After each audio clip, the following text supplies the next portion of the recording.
Welcome back, everybody. Talking into the mic to another episode of House Dads Podcast. We have a pretty long list of the accomplishments of this guest we have today. Yes. He is, I would say, not a home field advantage. He's a neutral party to Brandon and I because he is in the realtor space. Yeah. He's a realtor in the greater Baton Rouge area. He is an amateur power lifter. I mean, he can lift some weight. He is a fellow skateboarder. I say fellow like I used to do that. That's something that just y'all two have together. If you've ever played Tony Hawk Pro Skater, he can do all of those tricks. He is also a music and band, like, I would say nerd. That's a bad term. Sure. He loves all things music, and he can play about 72 instruments. So, no, I'm puffing him up. But Shawn Gee, man, we have him here on the show, and we're pumped to have you. Howdy. Yes. He had to drop the tagline. Yeah, we really are glad to have you. And it's funny, I knew you online before I knew you in person, and heard about you, watched your videos, saw all your content, and then getting to meet you. And we kind of talked about this before. Yeah. What I was happy to see and what's just so cool about you is that the person that I thought I would meet is who I met. And so, never meet your heroes. Yeah. Well, no, seriously though, like it's been cool just to get to know you a little bit. We have, and obviously now this is opportunity for, our audience and everybody listening to get to know you more and us as well. Yeah. So thanks again for coming on. Absolutely. And we'll just start right off the rip telling us, man, kind of your story, your upbringing, where you went to school and life, how it kind of grew into what it is today, man. So I grew up in Slidell, Louisiana. Come on, the Dell. Shout out Dirty Dell. Dirty Dell. And I grew up, born and raised in Slidell. I was not really interested in a lot of things growing up, like just video games, like Nintendo 64, Super Smash Brothers. Yeah. Let's go. Shout out. Who wasn't? Yeah. But for some reason, I really gravitated towards music. I don't know why, but I just did. So when I told my mom, I was like, hey, I want to play the trumpet and be in the band. She was like, okay. So I went to the pawn shop and got a trumpet. Nice. But yeah, so elementary, went to Abney, St. Tammany Junior High, and then Salmon. All throughout those years, I started picking up skateboarding. Had a bunch of friends that did it. So I was like, oh, I want to do it. So I got a Walmart board and just started skateboarding. Yeah. And I was really into it all the way through, probably through college, kind of right before I got a job. Nice. Right. And then went after high school, graduated and went to LSU and studied music education. So I was in the LSU School of Music and had a blast, leared a lot. That's going to be a fun college experience. Oh my gosh. Yes. Yes and no, because if there's any music majors that are watching, the music majors schedules are just a little insane. Yeah, and then on top of that, you also have to find time to practice. And I was going through something called an embouchure change. And your embouchure is how you place your face on an instrument, basically. Right. So I went through an embouchure change, and it required me to practice about 5 hours a day. Oh, wow. On top of ensembles and course load all these things. And I sounded like a middle schooler again, basically, on my horn in college. Wow. Yeah. And but anyway, I started doing that. And then I eventually I graduated and I started teaching. I taught at Christian Life Academy for 1 year. Did you really? Mm-hmm. I didn't know that. You didn't know that? I didn't. So, Yeah. I didn't know he went to Christian Life, but he did. So I learned that, I didn't know who Kuv was at the time. But R.I.P. Christian Life. Right. Yeah. That was the last year. I was there last year. That's why they shut it down, huh? Yeah. Sean's out, we're out. But what I really, really wanted to do was teach middle school band. So I left Christian Life Academy after 1 year and then taught at Northwestern Middle School for 6 years. Wow.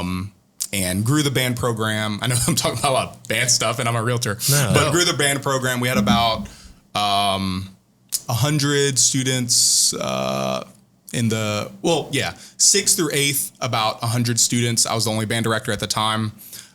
When I left, we had probably around, I would say 300-ish students. Wow, come on. And we opened it up to a 5th grade band. We hired somebody at the the Copper Mill, which is 5th and 6th grade. Yeah. But that was very big for me. You know, I I like building things. I like growing things. So I definitely took it as a challenge to grow it. Yeah. Right. And then within the last few years of teaching, I started getting into my real estate business. I was very intrigued by it. I thought it was really interesting. I do have like some of my family, they're not in the real estate agent space. They're more of like investors. Sure. Gotcha. So they would talk about it and I would get kind of interested. So I eventually was like, okay, let me try this out. Yeah. And I kind of got bit by the bug. Yeah. And now I'm here. That's awesome. Man. So question sidebar on like building the band program. Is that like you just made it an attractive thing to make kids want to join it? Or do they have to join it? No. So yeah, the kids have a choice between like a million things. Okay. So I had to recruit them and make them want to join. Nice. So I would do things like I would go in the hallway. I don't know if this is like what I'm supposed to do, honestly, but I was like, hey, are you signed up for band next year? And they said, no. I said, well, you need to sign up. You have to be in my class. It's like the best class ever. Nice. They're like, oh, okay. Yeah. They're like, you look like a trumpet player. I love it. Oh, yeah, I'll see. I'm Mr. G. And then, Nice. Well, I'm sure that was just infectious. Yeah, It's like, you wait, made it cool. a teacher wants me in their class and we're going to have fun? That's cool. yeah, Man. That and speaks volumes. we did a lot to recruit awesome. students. Yeah. And my friend Daniel Walker, shout out Daniel Walker, he said something that I thought was kind of incredible, and it made me change everything I thought about me as a director. But basically, being a band director, there's a lot of duties that you do outside of just like regular like teaching. Sure. Like you do a lot. You handle money. There's a lot. Yeah. He told me we're basically business owners that only hire 11 and 12 year olds. Yeah. All right. Isn't that amazing? Because if I don't have people in my program, Yeah. I'm kind of out of a job. Right. You know what I mean? Right. Like they're not forcing kids to be in my program. I Yeah. have to make them want to join. Right. You know? Well, I heard I went to high school here in Denham, and when I was in high school, our band director, Mr. Howard, was everybody that was in band. Rick Howard? Wes Howard. Yeah, he's like principal, right? Yes. Dude, I just know all the band Okay. directors. Well, see, so everybody that was in band, all my friends that are in band, just loved Mr. Howard. And I think it speaks volumes where like he could run an entire, Denham is the second largest high school in the state. And he went from band director to principal of the entire school. Oh, yeah. And so he had Big transition. all of those business owner type of deal, and it was just ready to go for that. Yeah, That's pretty cool.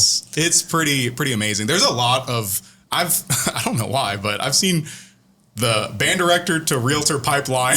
That's And wild. some people, I don't know. I've seen that happen a Yeah. lot. I've seen the band director to principal pipeline like frequently. It's I don't know. I don't know what it is about the interesting. job Yeah. or the person that goes into the field that makes them do things like that. But Sure. yeah. Well, that transitions well to the next question. You made the transition from band director to realtor, to the real estate space. And obviously going into college, you didn't learn, correct me if I'm wrong, maybe you didn't take any marketing classes, business classes, real estate classes, music. And I knew some music majors. It was all music. Yeah. So you kind of mentioned a little bit of it, but like what gave you the spark? Was it a hard transition? How long of a transition was it? I guess speak a little bit on that. Money. But for real. So my brother and my uncle were really big into like investing. Like they did flips, they had rentals, wholesale, like they did all that. Yeah. They were not in the real estate agent, realtor, real estate advisor space. And I'd always see them and like I'd see them talking about it and talking about how, oh yeah, this deal. I'm trying to 30,000. I'm like 30,000. That's almost my salary. Exactly. Yeah. And I was like intrigued by it, and so I was kind of looking into it. So I was like, okay, this wholesaling thing looks interesting. I tried it for like a day, and I was like almost threw up. Oh, And, yeah. Not for the faint of heart. Yeah, it just didn't fit me at sure. all.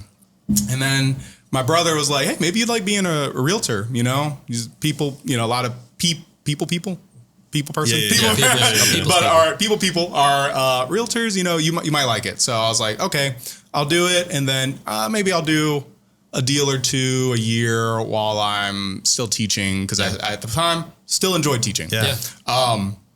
And still enjoyed teaching when I left. But anyway, so I did that for a bit, and I don't know what I started seeing like the potential, I guess, as a realtor, and it started becoming more like I was, I'm helping people. Oh my gosh, this is amazing. Like the feeling I was getting was a similar feeling that I was getting when I was like helping my students through a piece of music and stuff. So I was like, oh, this is actually rewarding too. Yeah.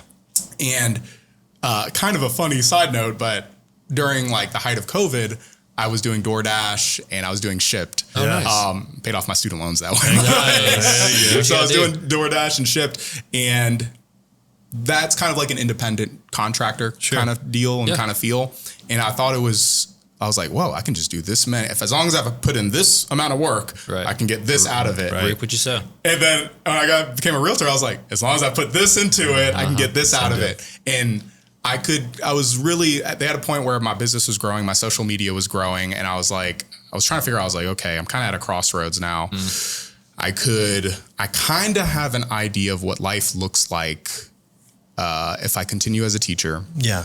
I see my colleagues and stuff, and I can kind of, put numbers in, and this is what I usually would get as a retirement and all that. I kind of have an idea, but I don't know what life looks like if I go all in on this real estate thing. Yeah. I might crash and burn and go and be like, the 80%, 90% that just quit. Right.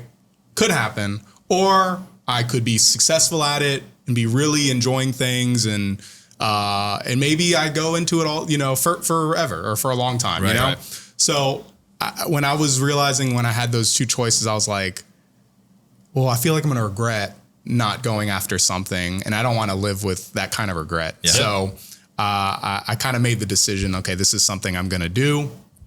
I'm going to keep my, I have my degree, all that, like it's there. But I gotta see this through. So that's kind of led me. I love that, man. Yeah. People starting off in college at a certain degree. Like I have a finance degree. I'm not using that thing. But like, not saying it's bad if you do, but like life just, you never know where life takes you. And to feel like you have to have it figured out at college or even right after you graduate, it's silly, man. I didn't even know what a realtor was when I was in high school. And we're doing like journey to careers and stuff. And I'm like, whoa. That's not on the list. Yeah. I was like, there's so much I didn't know. Yeah. And like, I mean, if you'd told me in college or even like even like 2 years before I got my license, if you told me like, oh yeah, you're going to go in to do this, I'd be like, what? What are you talking about? Shut up. Yeah.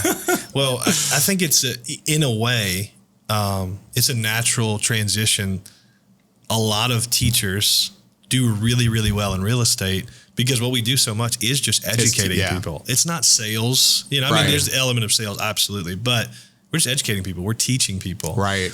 The part that maybe not, the part of your business and the part of who you are that we've touched on a little bit. And if you're watching this podcast, they probably follow you and know that you're not just like, man, your content, like you're just an incredible influencer in all the spaces that you're in. Like, how was that transition? Like, was there any of that from the teaching or like what created that passion to make content and put that stuff out? And how do you continue that passion now? So I have a really good explanation of how this whole content thing started. And some people know it, some people don't know it, but this goes back to like middle school. I was a huge skateboarder. Yeah. And I used to record like us skating. Yeah. And I used to think it was so fun. I was like, I want to be Eric Costin or Andrew Reynolds and like all, Tony Hawk skated vert. He was, I didn't have a half pipe in my backyard, but I wanted to be real, I wanted to be a skateboarder and like, I wanted to, record videos, edit them and to try to make it look like the skateboarding videos I was watching. Nice.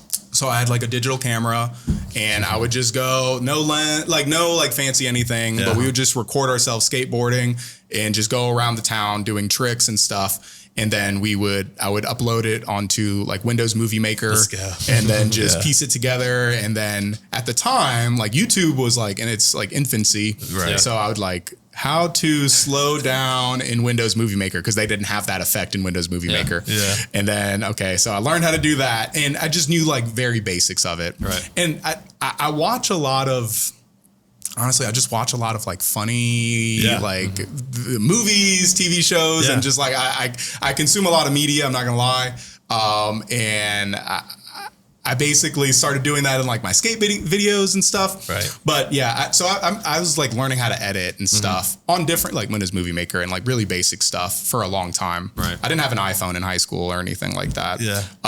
Whenever I got into, I stopped skateboarding as much once I started teaching. Sure. When COVID hit, it was it wasn't an expectation, but how do I see my students now? Yeah. I was like, what do I do? Oh, wait, we can make videos for our students. Cool. Yeah. So if you do go deep into YouTube and you can find videos of me going, all right, y'all, this is a quarter note and teaching down, up, and like subdividing. Nice. Yeah. So I started making videos for my students. And if you know anything about middle schoolers, you have to get their attention. So I had to make the videos entertaining. Yeah. Class rules videos about, of course, like subdividing rhythms, videos about putting your instrument together, all these things I started making videos about. Did kids watch them? I sent the link. I mean, I don't know. I sent the link. Yeah. But, some of the kids did like them and they thought they were funny. Yeah. But once I did that, once I got into the real estate space, I was like, okay, door knocking, cold calling, open houses. I was like, okay, this is not gonna be fun. Yeah, but I was like, I guess this is the way to go. Yeah. And then I went to a class by Joanna Arnold. Shout out Joanna Arnold. And she was like, social media, and I was like, this is really interesting stuff. And I was like, and then I asked her, I was like, you've closed deals from social media before? She's like, yeah. And I was like, no way. Yeah. Seriously? I was like, well, I'm scrolling. Like I was like, sometimes I watch videos and go, I could do that, you know? Exactly. And then Jayla Norwood, shout out Jayla Norwood. Getting all shout out. He told me, he had a class about TikTok. I couldn't make it, but then we started chatting more about TikTok. Sure. And I was like, TikTok's the dancing app. I was like, and then my friend Annie Carlson, shout out Annie Carlson. She told. By the way, all these people helped me. Right? I love it, man. Please, Annie told me, Shawn, I seen this realtor on TikTok. He's hilarious. You can do that. Yeah. And I was like, and I put it off for a little bit. And I was like, you know what? Let me just make some videos. And just like everybody, even though I kind of knew how to edit and I took a lot of time doing that from just like all the previous years of doing it, I started learning. I started off slow and I started off like making bad, what I would say is not great content, right? Like not entertaining, not something that people really gravitate towards, maybe in my opinion. But eventually I kind of figured out what I like doing and what maybe other people may like. And then it grew. Right. So, yeah. I mean, that's how I started making content. Started with skateboarding and it is kind of like it is now. Man. Yeah. So yes, you are the content, in my opinion, content king. I think obviously social media has contributed a lot to your success. I mean, there's some people, there's so many stories in real estate. It's a slow start. It's a quick start. But social media has helped you, in my opinion, make a quick start. So while on topic of like content and social media, what are your favorite platforms? Do you have any sort of strategy of like, are you just kind of on the whim, I'm going to film this? Or is it like, is there a beautiful mind in your head that's like, this is the strategy of what I'm going to do to try to grow business? Does that make sense? So for a while I was just trying to figure it out. I was looking at what other realtors were doing, and I don't think I answered this before, but I get a lot of inspiration and stuff from people outside of the market, like out of our market, right? Yeah. And like in real estate and outside of real estate. Right. And I think the outside of real estate inspiration is so important that people don't really emphasize. Yeah. Sometimes people just like, what are other realtors doing? Yes. And then they just focus on what other realtors are doing, and it may work for that realtor, but it doesn't necessarily work for the other realtor. Yeah. But it took a lot of trial and error of figuring out. And then once I've seen like, I don't know. And there's some times where you look at like the analytics and you look at some videos that go explode and just do extremely well. But you almost have to go like, look at it and go like, wait, did that video actually push me forward to anything? Or did it just give me likes and, so like I was realizing a lot of my funny, trendy videos would do extremely well. I'm like 100,000 views, 40, 50,000 likes, all this stuff. And I'd go, yeah. And then I'd check my email to see if anybody's like reached out to me or anything. It's like, no. And I'm like, okay, well, it's fun. Sure, right. But Getting that dopamine hit. if I continue doing that, then I'm just going to be a guy that has a lot of likes instead of somebody that's maybe like building like a community of people that maybe are interested in what I do and providing, I mean, it's kind of cliche, but providing value, you know, like, sure. And I started really over time going, what are people really thinking about when they're scrolling? Like if I'm scrolling, Baton Rouge, I go, huh? What's this dude? Where's he at? Right. I'm like, I live in Baton Rouge. Yeah. What is this person doing? Yeah. Well, he's at this restaurant. Hey, I didn't know this place was opening up. Yeah. I didn't know this about the city. You know, I try to talk about everything about the city, almost like a digital mayor in a way. I try to shed positivity on the city because there's so much negativity, which of course I can talk about the negativity, but there's already a lot of people that do that enough. Yeah. So, and not to say I'm never going to like criticize anything, but it's just, there's so much of it already that I'm like, let me just talk about positive things and good things that are going on, because we have a lot of good things going on in the city. So that's, it took some time, but I started kind of figuring out, what I kind of do is I have like a Google sheet and I look at some of the videos that did well that weren't like those trendy, like 5-second clips, you know, and then I go, okay, well, I can talk about neighborhoods. I can talk about I can do home tours. I can talk about restaurants opening up, businesses. I can just show people more of the city. I just really started, no Chat GPT, I promise. I've tried to use Chat GPT on stuff like this, and I was like, this sucks. Yeah. This is not good. It's corny. It's like, it's not what I would sound like. Yeah, it's not you. Exactly. So I was like, these video ideas and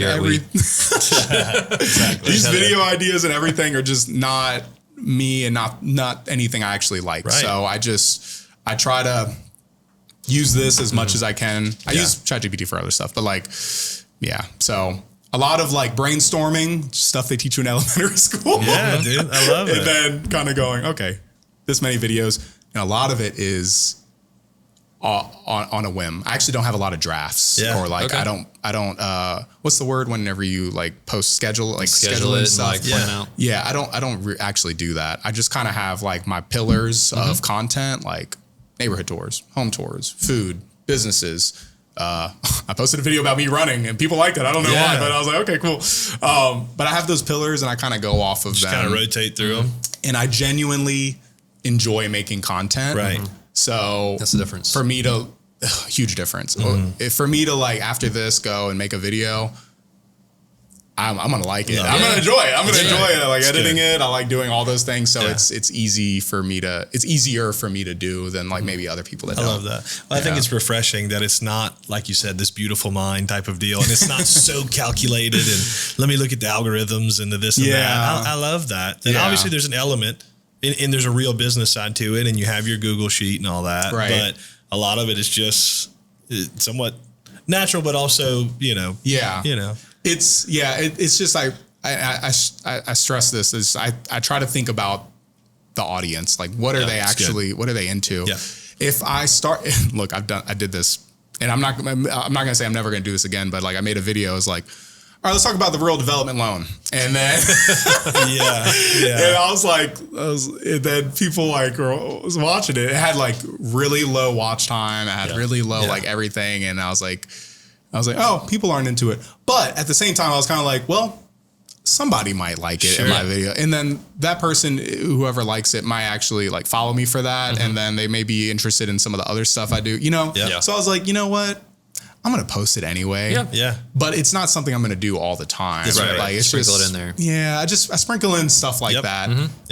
Just to keep it fresh. Yeah. And keep ideas flowing. That's right. And even though posting. it's not going to pop off like the other stuff, it's there. Yeah. I'm not, and I'm really not interested in like virality at this point, with all that kind of stuff. It's just something I'm not like I said, not interested. I like having my community, and I hope I can continue building that into just providing value. Well, you know what I mean? I can tell you are. I mean, my wife and I have a shared note of date night places, and half of them came from your videos. You know, that's the influencing. So, I mean, it's just working. That's awesome. In so many different ways. It's awesome, man. Do you have a favorite platforms that you prefer? Oh yeah, my bad, dude. I totally went off on a tangent. Okay. So I started off on TikTok. TikTok was awesome, it's awesome, but I don't know what happened, and I'm not even going to question. I'm just going to keep it going, but it's like slowed down like immensely. But at the same time, I was posting on TikTok. I was also posting on Instagram, and I was posting both at like the same time. I posted TikTok, I posted Instagram, and then Instagram just this year blew up. Really? Nice. That's awesome. I had I think I want to say I had like 3,000 or 2,000 followers at the beginning of this year. So when I was putting my goals for this year, and not that I can really control if somebody follows me or not. Sure. I was just like, if I make this many posts, hopefully this many people follow me from it. But I typed in, I was like, 5,000 would be nice. If I can end the year with 5,000 people, good. And now we're at 15,000. Dude, that's awesome. And I was like, you know, when I want to say I put that goal out in January. February, I hit 5,000, and I was like, come on, we got to amp this up. all right, this might slow down. All right, let's do 7,000. 7,000 in March. I was like, dang. All right, I don't know, 10,000. All right, I know, because I was like, I knew how it was at TikTok. It slowed down, right? Yeah. And I was like, 10,000. It's a little lofty. Yeah. It's a little lofty. Let's see. But I want to say Instagram has been my favorite so far. Just because I through there, I think their posts show to more people that are actually following you versus like TikTok where it's more random. Yeah. So I've been able to build more of a community on Instagram. Yeah. And at the same time, I also really like YouTube. I think long form content is you're going to reach people that are very serious about what you're talking about and what you're doing. And you can maybe build a better relationship with like, what's the one-sided relationship where I forgot what that's called, but, parasocial. Yeah. I was like, yeah. You can build like more of a parasocial relationship on there as well. Just because you're like, if somebody watches a 30-minute video of me talking about a neighborhood or something, anything. I mean, they're probably interested in what I'm doing. That's right. I also consume YouTube content. I also have these parasocial relationships with these other creators that I think, this guy's funny. Like, this guy's hilarious. I love this person. Right. But so I am currently like, you know, I'm building my YouTube and I've been able to get business from it, thankfully. But those two, YouTube and Instagram, I think are incredible for those different reasons. Yeah. But they're both great for, I think, also for just business, if that's like the plan, if that's in your game plan. Right. You know what I mean? And you're connecting it to your end goal to build a community. It's not just virality. Right. Where that's where you'd focus on TikTok or whatever. Yeah. It's building the community. I love that. I'm huge on that. Like once I saw Instagram pick up and the same people were liking it and same people were commenting, I was like, oh, this is amazing. I'm just like, this is a little different from TikTok. And nothing's wrong with TikTok. I'm still on it and everything, but I'm seeing more success now on Instagram. So is Facebook just for boomers like me, or is that funny enough? I've been able to actually close a deal from Facebook too, and it has to do with me posting my videos. You know, honestly, Facebook is for like, it's so much of like my family and friends, and that's where I've been able to reach them through that as well. Like, maybe I haven't talked to this person so long, but they saw I just did a home tour. Yeah. And they messaged me. That's right. Or I have a friend that shared my video. Yeah. And then their friends see it. Yeah. It's something I haven't like cracked the code on Facebook as far as like ads and exactly. Like I know some people are wildly successful on it. It's something that I think maybe I could be wildly successful on it. I just not a focus. You know what I mean? But It's a yes. It's for boomers like I just updated my MySpace song. Mike Zanga. Yeah, exactly. So, you know, something we talked a little bit about before is, you know, Rhett and I as team leaders and brokers, you know, a lot of times it's that pass through of we're trying to encourage people to stoke that creativity. Yeah. And you kind of talked about it earlier, just being authentic to you, and you've always kind of had that itch to create content and produce stuff. But what would you say is an encouragement for people who struggle with, well, I don't know what I do, or just losing that creativity, or not finding that creativity? How do you continue to keep up the creativity, and what would you encourage somebody with like that? I am like, and I'm just going to kind of explain what I mentioned earlier. I'm really big on looking outside of like your bubble and outside of your market, outside of everything, for anything that's like close to you. Like this sounds bad. I'll follow like some other realtors that may follow me that live in Baton Rouge or Denham or whatever. Mostly as like hey, I see you. Yeah. Let's support each other. Yeah. But I really try not to look at their content for like inspiration, because I really don't want to do what other people are doing. Yeah. I look outside of like, I think y'all can probably agree on this, but in a lot of ways, Baton Rouge's market is kind of behind, like, like marketing wise. Sure. So I look at like, I'll type in Austin Realtor, Los Angeles Realtor, New York Realtor, Ryan Serhant. Like these people are doing things on like really high levels, and I don't make content like them necessarily, but I do watch them, and I see how they edit, and I try to see, okay, this is what's like interesting and like hitting for people in their market. Okay, I see how they're kind of doing things. And then I mean, it's kind of funny, but like I look outside of real estate. I watch TV shows, movies, and I think that's hilarious. How can I relate that to real estate? How can I put that into my platform? Yeah. So I did a video. I mean, I do this in like, I mean, you'll probably see it sparingly in some, but like I did a house tour for my friend Brian Mackey. Shout out Brian Mackey. And I was in his, he was like, hey man, we were talking about just one of his listings in Prairieville, and I saw they had a shed, and I was like, I don't know why. I don't know why, but I thought about the Nike commercial where you had a basketball and you're like, the shoe squeaking. Yes. And then like, Scary Movie 2. And I was just like, I thought about it, and I was like, I think I can film that. It is. That's awesome. So I went and I filmed the home tour. I started off in the shed, and I was just I watched the clip, and I was just like doing the things, and I was like, this is hilarious. And then, I mean, look, I did that because I thought it was funny, and I was like, that's right. And sometimes I get nervous, and like a lot of people get nervous before they post anything. Like, is this good or is this funny? Yeah. So, especially starting out, I would send videos like that or anything like that. Like I'd send it to friends and be like, this is so dumb, right? Is it kind of, what do you think? Yeah. I was like, I should totally not post this, right? Yeah. And like, I would do that, and either they would say like, whatever, or they would say like, oh, this is funny, or like, this is good. So I'd be like, okay, I guess I'll try it. Yeah. And then I'll post. And I still do that when I get nervous about it, because I mean, I still get nervous posting things. So I'm like, is this a good video? Yeah, do I sound dumb? And I've sounded dumb before. I've sounded really dumb before on camera, and maybe some people still think I sound dumb. No. But like, hey, there's still people out there, man. For sure. You'll find somebody out there. Yeah. Well, I think that speaks a lot to the creativity, and I think you're always also speaking to that. And I think they're almost a little bit one and the same. The creativity and the authenticity.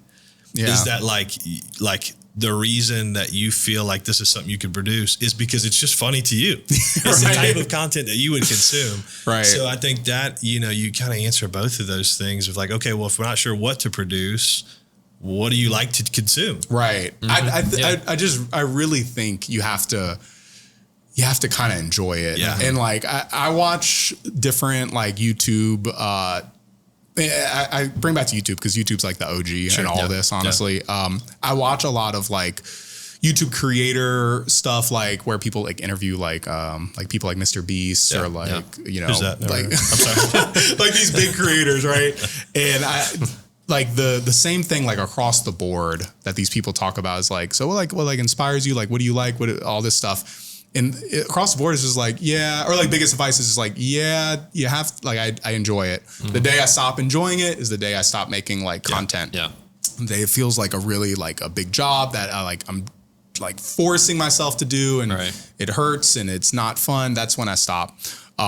So I genuinely enjoy making the videos. I enjoy brainstorming and making content. I'm not going to leave teaching something I also really enjoy doing to go into something that I don't enjoy doing for money or anything like that. I would be very unsuccessful if I did that. So yeah.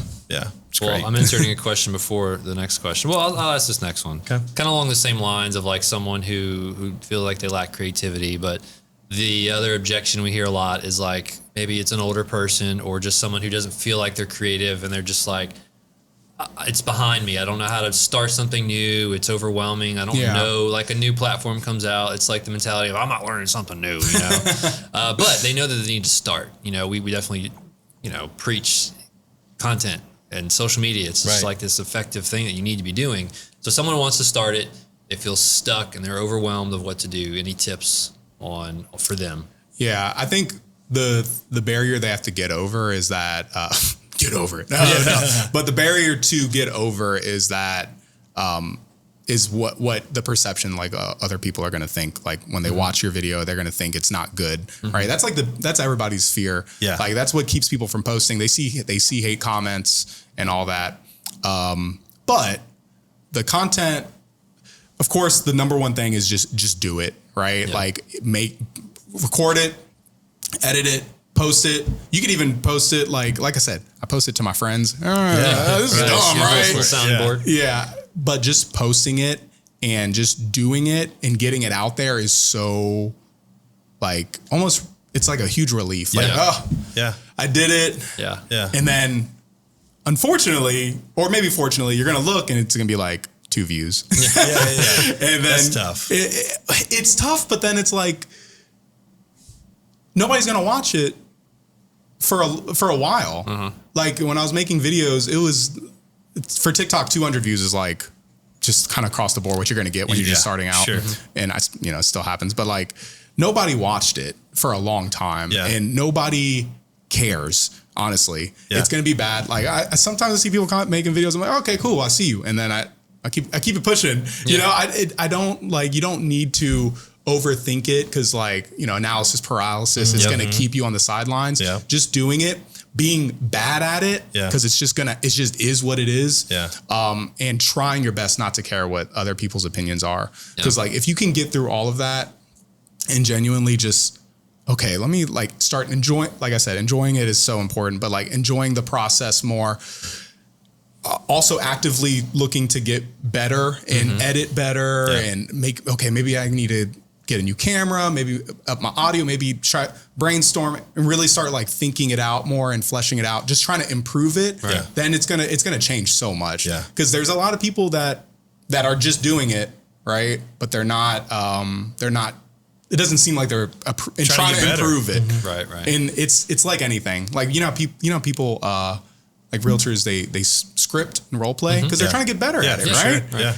And it doesn't click that it should be on your content too. Yeah. Like you should be trying to get better at it, trying to edit better, see what other people are doing. Like if that is a huge part of your strategy, there's some realtors that I've talked to that are like, Shawn, I need to do this content stuff. Oh, but I hate it. So I hate social media so much. And I go, and they're like, I got like 6 million under contract. And I'm like, okay, you can maybe like, you don't necessarily have to do it. Like you're kind of killing it. Right. And I was like, so it's like, you can if you want, but like if it's not something you like, I mean, you're probably going to stop. Yeah, you're probably not going to follow through with it. Exactly. That's right. So if it's something you actually want to do, biggest thing is just getting over the hump, post and just try to get better.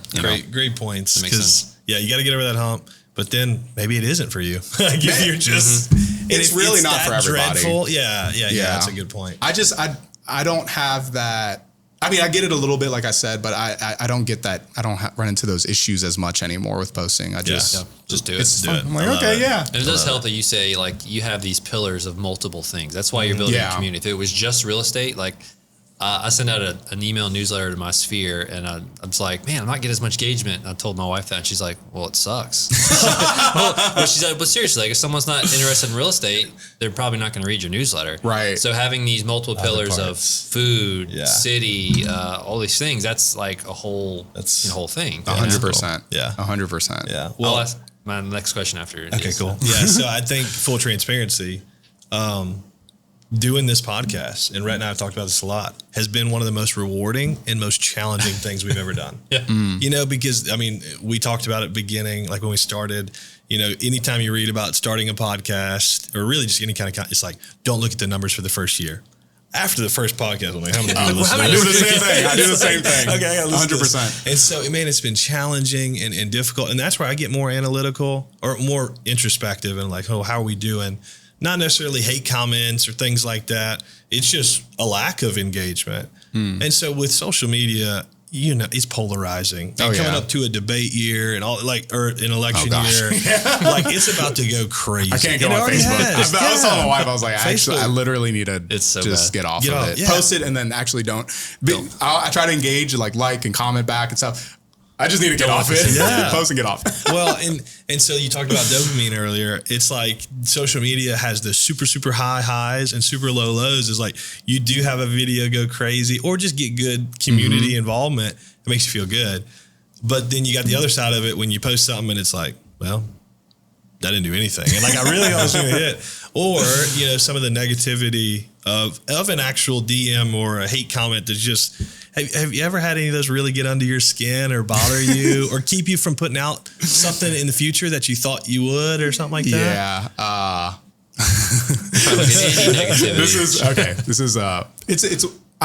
So I get negative comments all the time. Sure. Like it just is what it is. Yeah. A lot of it is, from what I can tell, just not personal. Like trying not to attack me personally. I've gotten some personal hits and stuff like that. I get comments when the ones that get under my skin, it's when they actually point out something that maybe I did something wrong or I said something wrong and I sound uninformed or I sound kind of dumb or I sound like I'm not from here or something like that. Right. Because my whole thing is I'm Baton Rouge, right? Yeah. Everything Baton Rouge. Yeah. So if I talk about something that, and maybe I mispronounce something look, I'm Cuban and Chinese. Okay. I grew up in Slidell and we just literally, I'm talking like hamburgers and like, I'm not super, super tapped into like I talk to some friends, they're like, me ma, and like, and like, I'm just super ingratiated. Yeah, we went mudding and like, I didn't grow up like that. Yeah. Like I said, skateboarding, just like, I was like, I'm kind of I'm a city slicker in a way, you know, but oh gosh, I lost my train of thought. No, just those comments that get under your skin. People that comment about you. So like I would say, I remember this video. I said, and don't get mad at me, but like I said, Perans. Gotcha. Right. Instead of Parans. Parans, yeah. Right? Or Parang. I don't even know. yeah, it's fine. Yeah. And the whole video was, I thought it was a good video. Yeah. I kind of thought of it on a whim. I forgot what it was about, honestly. I think it was about foodie neighborhoods. Okay. Like just neighborhoods that are in close proximity to like really great restaurants or popular restaurants. Right. And I said Perans instead of Parans, whatever. Yeah. And then case in point. And the comments I got was like, this dude's not from here. What about like he's from Eagleton? Yeah, this dude's not a real like Baton Rouge. And then all I could think of was like, man, these people don't even know me. And like they're saying that. Yeah. And like that stuff it was something where I was like, it was like 8:00 at night and it's something pop up and I go, ugh. And like it would get me down.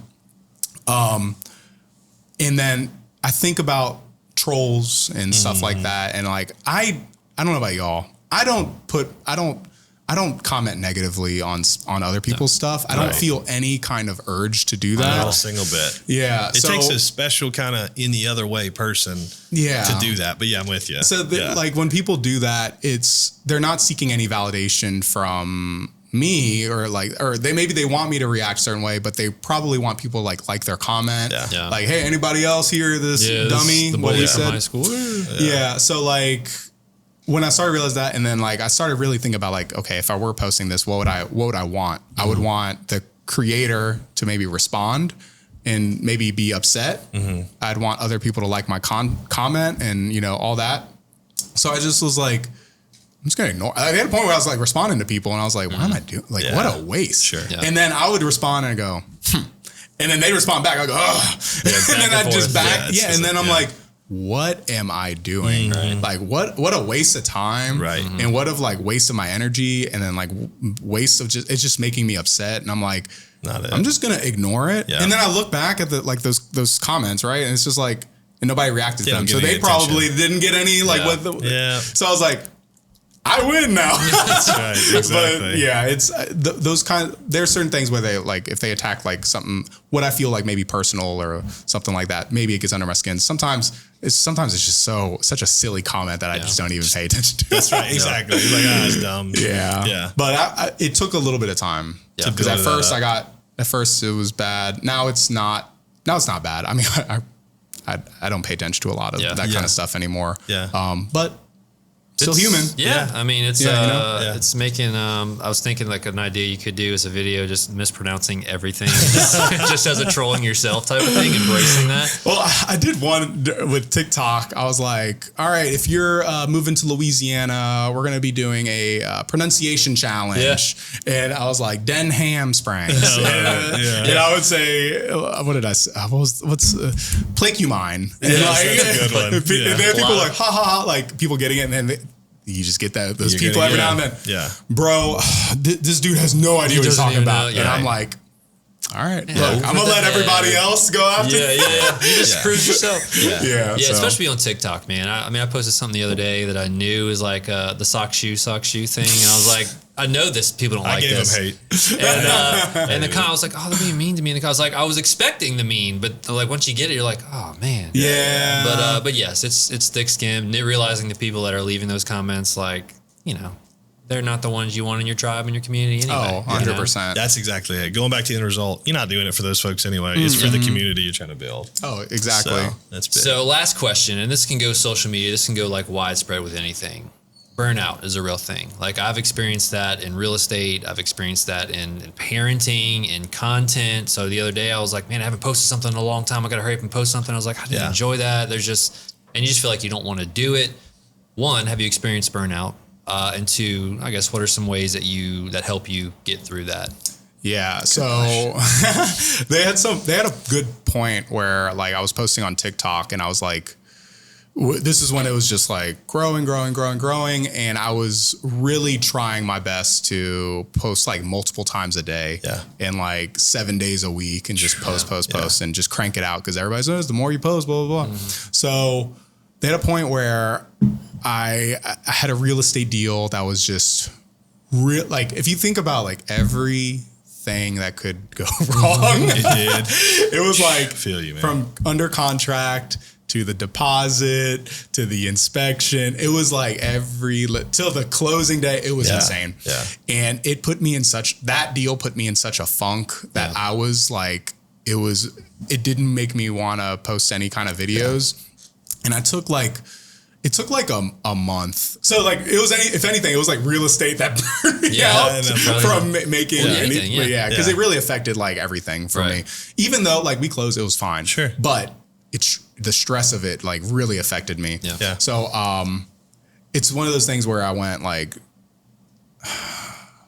this thing really just like one of my first deals I did, it really just like pushed me to the edge. And I was just like, oh, this is really tough. This is something I'm going to continue doing. But that I stopped posting for like a month. And then I got to a point where I was like, should I post again? Like I had all these ideas that I thought were funny and I thought were like informative or helpful. I was like, do I post? And I was like, post one and then I'd wait a week and then post another. And then I kind of started getting back into the groove of things. So I think taking like those breaks is really important. Mm-hmm. When I go on vacation, this is, I think important, but like, since my content is so Baton Rouge based, like I went to, California recently and just visited some friends. When I was in California, I was just like, I have nothing to post about Baton Rouge. I'm not gonna get on the green screen. All right, check out this new restaurant. I'm on vacation. So I was like, I'm not really going to post anything. Yeah, honestly, I'll just post the Hollywood Hills and tag Plaquemine. Yes, I love that. I love that. Yeah. But like, yeah, I really didn't make it. So like one vacation, I don't really post, Yeah. and then I make a post again, and sometimes I'm like, is it all over? And I make a post, and then okay, we're all here. we're back. We're all here. Hello, everybody. Yeah. Like we're fine. It's awesome. It's not going crazy. Yeah. So I think taking those breaks, whether you need them or you don't need them, it just keeps the creative juices flowing and Right. keeps you like happy and wanting to do it. Makes sense. And yeah. I love it, man. Yep. It's great. Same. Well, before we hit you with some rapid fire, heavy hitting questions, anything that you'd like to share to the audience or anything like that, just kind of encapsulate things, or you think we covered most of it? I think for the most part we covered a good bit. If you are worried about making content and other people's opinions, just do it, because same thing where when I was at a crossroads between teaching and real estate, I had an idea of what life would look like if I continued on one path. I didn't really know this path, and I didn't want to live with regret.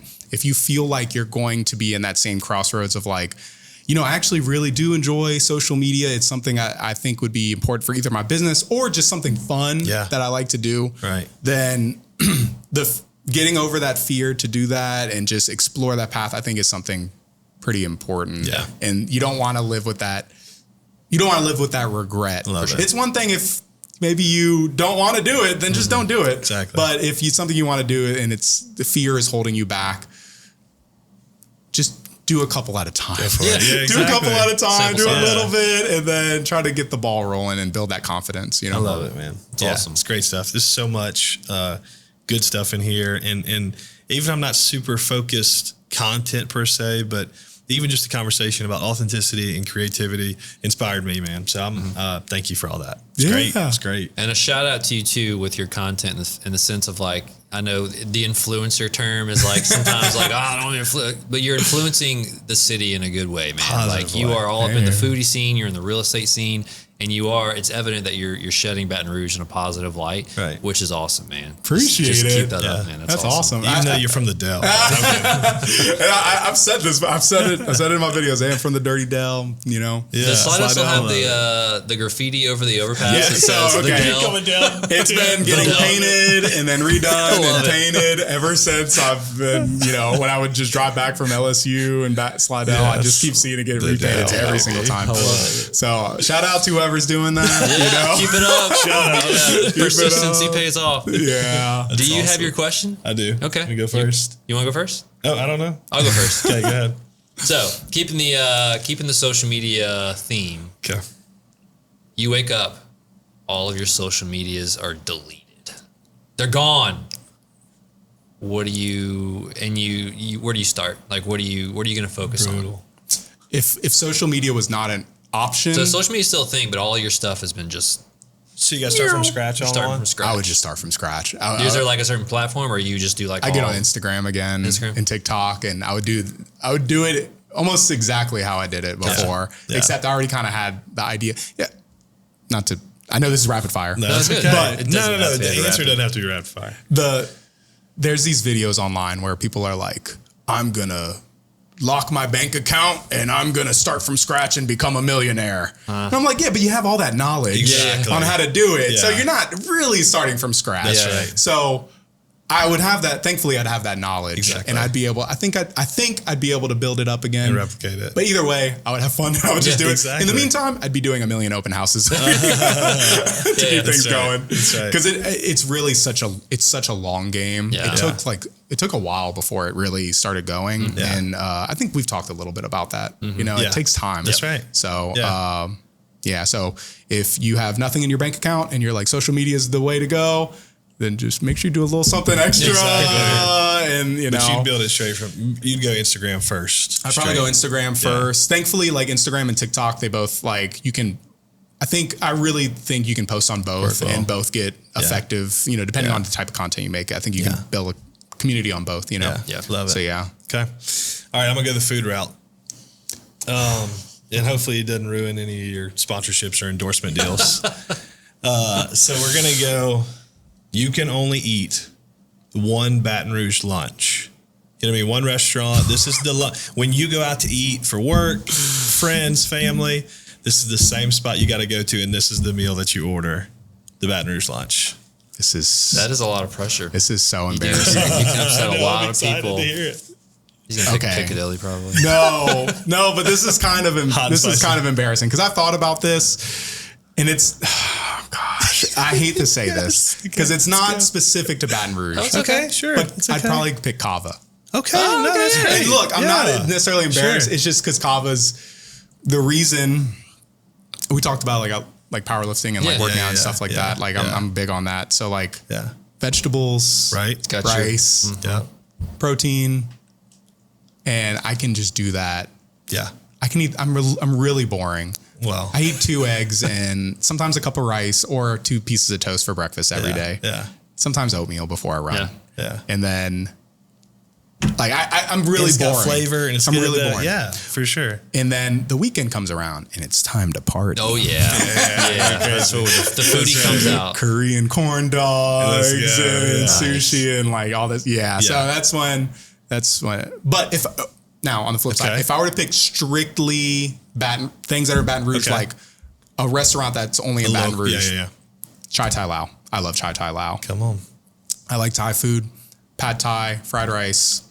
I think it's like probably like my favorite. It's amazing. So. Yeah, that's Nice. awesome. Yeah. No, I think those are great both answers because maybe eating that every day might get a little tougher, a little tough for the diet Tough or on the things like tummy. that. But yeah, Chai Chai Thai Lao. consistently. If I eat it all the time, pad Thai, breakfast, lunch, and dinner, it'd tear me a up. little tough. At least like Kava, I can get like a little brownie, Yeah, and like, exactly. A little a snack. little lemonade. Yeah. I actually had Kava for the first time the other day. Kava's great. It's Yeah. it's one of those. It's good. I like it more than Chipotle and Yeah, those for other sure. buildable spots. So Yeah, I agree. it's I awesome. agree. They're not cheaping out on portions and things like No, that. So. and I can eat spinach and Yeah, they're doing you all right. know? Yeah, I love it. Well, Sean, thank you so much, man. Absolutely. This was phenomenal. This This was was really, good. really great. Really good. Yeah. Well, I think a lot of people probably got value out of this, whether you're building, your social media or kind of want to grow things or just, again, the conversation just about the authenticity and creativity. It was awesome.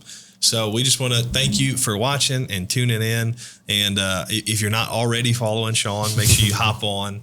Seriously, I think like the Baton Rouge Social King, man. You're killing it. Thank you. And so hop on, follow Sean, follow us. Thank you for tuning in to this episode. Please share it, like and subscribe all on YouTube, and we'll catch you next time.